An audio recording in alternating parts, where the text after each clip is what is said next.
a fish biologist, primarily ichthyology, although I've done some fisheries work. I've done most of what I've done is in the Hudson River, either as an academic or through funded research through a nonprofit that I've been involved in in fact, started for quite a few years.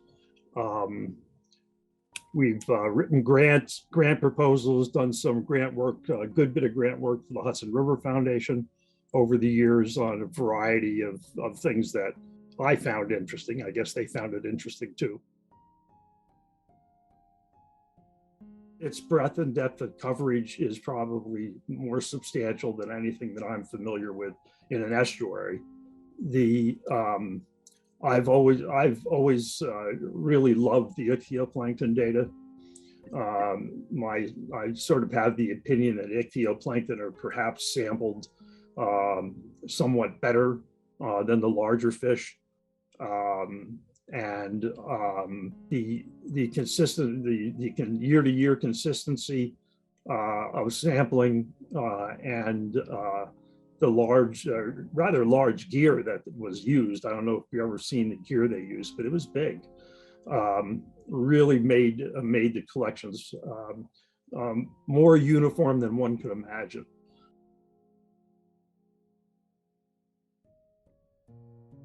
I'd love to see anything that could be done in a monitoring fashion, right?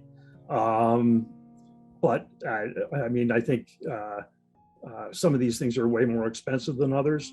I mean, if you're going to be going out and using a trawl and monitoring fish that way, it would probably cost a lot more than ichthyoplankton studies. So I understand the financial aspect of this.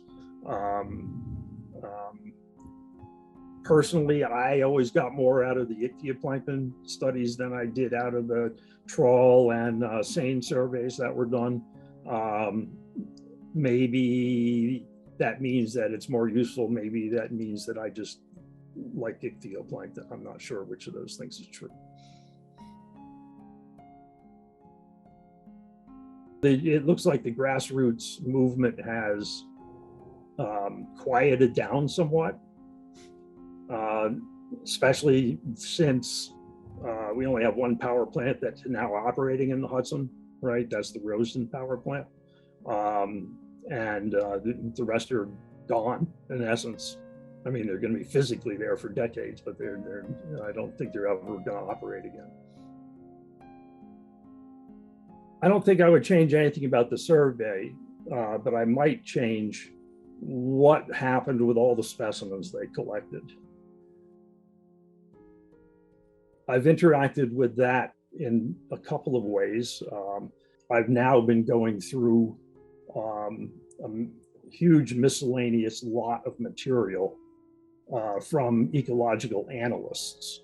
And ecological analysts were working in the river from, let's see, I think I've got data, I've got specimens from 1976 to 1983.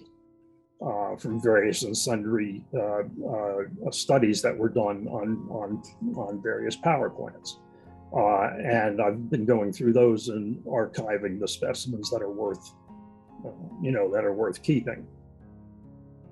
I really wish there was some program in place that would have done a infinitely better job at keeping those things intact and usable. I'm ending up throwing away 70–80% of what's in those jars.